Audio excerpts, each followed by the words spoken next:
जैसे ये कह रहा है जो थ्योरी से इसमें चैप्टर दिया हुआ है उस थ्योरी से इसको बनाओ, तब जाके तुमको अच्छा नंबर मिलेगा। देखो क्या कहता है, साइन यदि कोण ए और कोण बी न्यून कोण हो, क्या हो, न्यून कोण हो, तो न्यून कोण हो इसको इस बात को अच्छे से समझना चाहिए। देखो सबसे पहले एक त्रिभुज बना लो, एक क्या करना है, त्रिभुज बना लेना है। त्रिभुज बना लिया, इसमें इसको ए और इसको बी मान लो,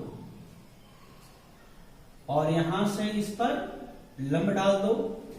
चलो यह सी है और यह डी है ना। तो सबसे पहले लिखोगे क्या, लिखना माना ए बी सी एक त्रिभुज है।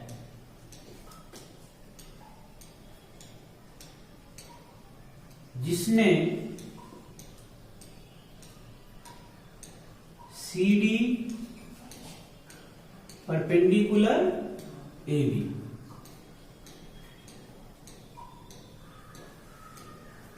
इतनी बात लिख दोगे। उसके बाद देखो यहां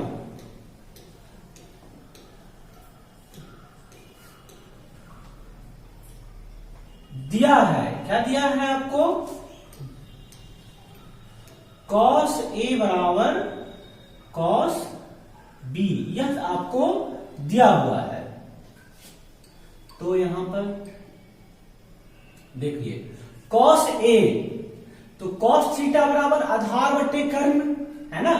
तो कॉस ए के लिए देखिए, कॉस ए के लिए है ना, न्यून कोण है ये भी। और तो कॉस ए के लिए देखिए, ए के लिए यह एंगल है ना।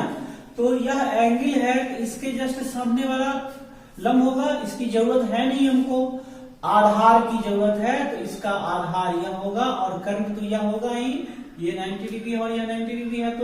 तो यह जो है आपका क्या है, कर्ण हो जाता है। क्या हो जाता है, कर्ण हो जाता है।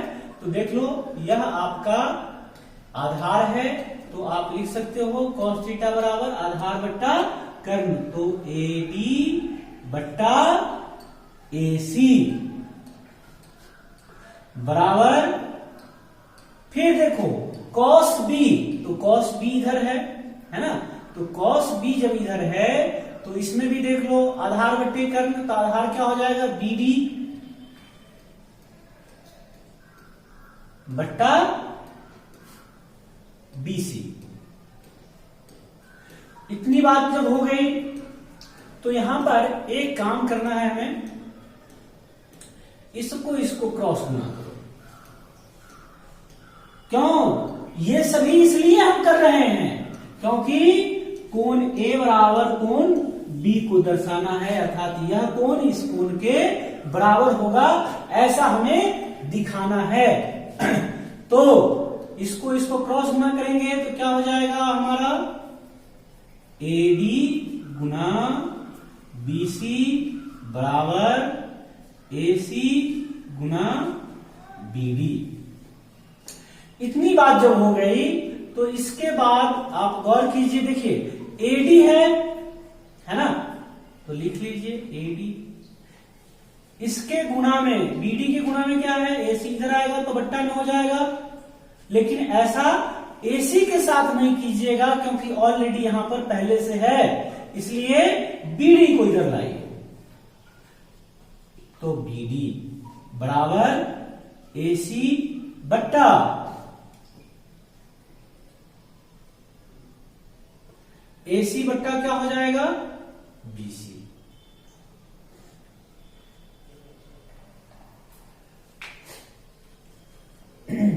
एडी के बट्टा में आ गया क्या आपका, बीडी है ना, और यहां पर एसी के बट्टा में क्या आ गया, बीसी। अब क्या कीजिए, इतना बराबर आप मान लीजिए के, माना के। तो आप क्या करेंगे, लिखेंगे या तो एडी बट्टा बीडी बराबर के, तो क्या हो जाएगा, देखिए AD बराबर के BD। उसी तरह से फिर देखिए इतना बराबर के कर लिए, देखिए दोनों के बराबर होगा ना, इसके बराबर और तो इसके बराबर भी होगा, या AC बट्टा BC बराबर के, तो AC बराबर के BC। इसको इक्वेशन फर्स्ट और इसको इक्वेशन सेकेंड आप मान सकते हैं। इतना हो जाने के बाद अब इसका जो प्रोसेस है हमें याद करना है, पाइथागोरस का वह परिमेय जो कर्ण कावद अन्य दो भुजाओं के वर्गों के योगफल के बराबर होता है, उस परिमेय से हम इसको हल करेंगे। तो इधर ही कर लेते हैं, समझने में आसानी होगी आपको। देखिए सर्वप्रथम त्रिभुज ADC में लेते हैं, त्रिभुज ADC में। तो त्रिभुज ADC में आप यहां पर गौर कीजिए, कर्ण कौन सा होगा, देखिए D के जस्ट सामने वाला ये है ना, तो AC, तो AC स्क्वायर बराबर AD square plus CD square. तो इसमें आप देखिए यह CD जो है यह इसमें भी कॉमन है और इसमें भी कॉमन है, दोनों त्रिभुज में कॉमन है ना, इसलिए CD को थोड़ा बाईपास कर दीजिए आप। तो AC स्क्वायर ये इधर आया तो माइनस AD स्क्वायर बराबर क्या, CD स्क्वायर। वहां दो समीकरण तक आ गया है, इसको समीकरण आप तीसरा मान सकते हैं। फिर पुनः त्रिभुज BDC में, त्रिभुज BDC में इसमें क्या हो जाएगा कि BC स्क्वायर बराबर, देखिए BD स्क्वायर और प्लस CD स्क्वायर, इसको अरेंज कर सकते हैं। तो BC स्क्वायर ये इधर आएगा तो माइनस BD स्क्वायर बराबर CD स्क्वायर। अब इसको आप चाहें तो समीकरण 3 मान सकते हैं। इतनी बातें हो जाने के बाद आप बहुत ही आसानी से इसको आप बना सकते हैं। वो कैसे, आप देखिए,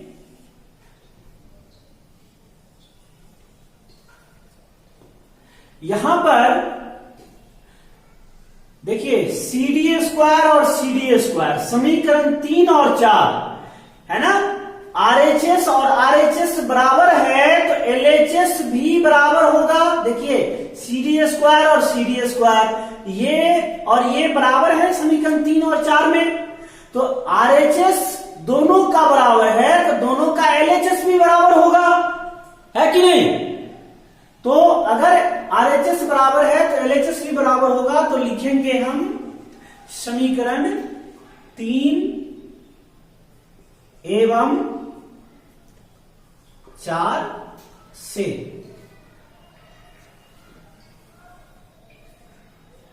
AC square minus AD square बराबर BC square minus BD square, BC square minus BD square. अब यहां पर देखिए, अब इसका प्रयोग है, किसका, इसका प्रयोग है यहां पर। देखिए क्या है प्रयोग, तो आपको AD बराबर है क्या, KBD, यहां देखिए AD है, AC बराबर क्या है, KBC। तो बारी बारी से समीकरण 1 और 2 का मान हम इसमें डालेंगे। ऐसा कीजिए, इसका नाम रख लीजिए समीकरण 4 था, इसका नाम रखिए 5।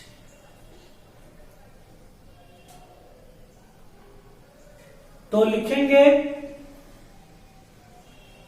समीकरण 5 में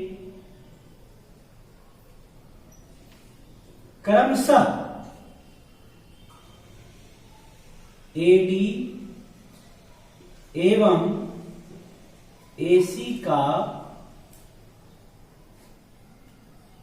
मान देने पर, तो देखिए एसी है ना, तो एसी का मान आपको क्या है, के बी सी, तो के बी सी।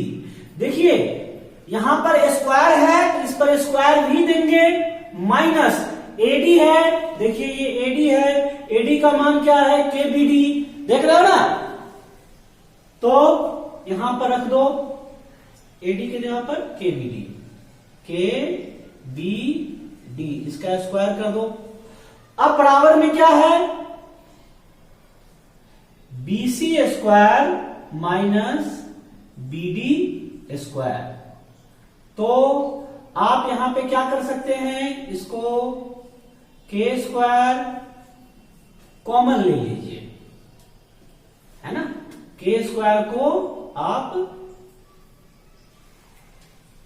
कॉमन ले लीजिए तो क्या हो जाएगा, ये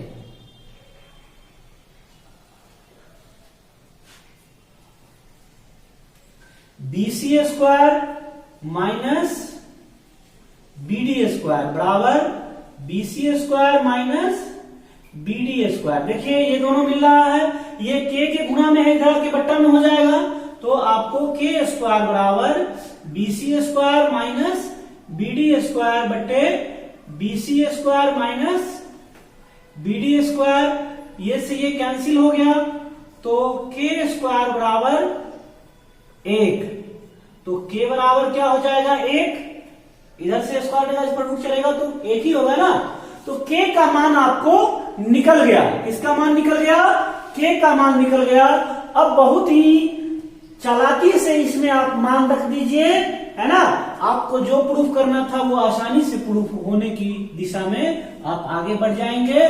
देखिए लिखेंगे समीकरण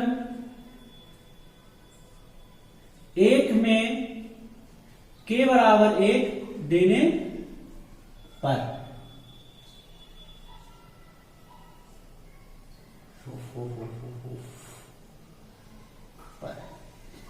तो देखिए एडी बराबर, यहां पे ध्यान दीजिए, देखिए समीकरण 1 यहां है, एडी बराबर क्या है, के बी डी, तो यहां पर के है तो के जगह पर हम क्या देंगे 1, क्योंकि के बराबर क्या है 1, यहां पे बीडी है तो बीडी दे दो, तो क्या हो गया एडी बराबर बीडी। फिर पुनः समीकरण 2 में के बराबर 1 देने पर, तो फिर से देखिए समीकरण 2 में देखिए एसी बराबर क्या है, एसी बराबर है के बीसी, के का मान क्या है 1 और बीसी है तो बीसी, तो क्या हो गया एसी बराबर बीसी।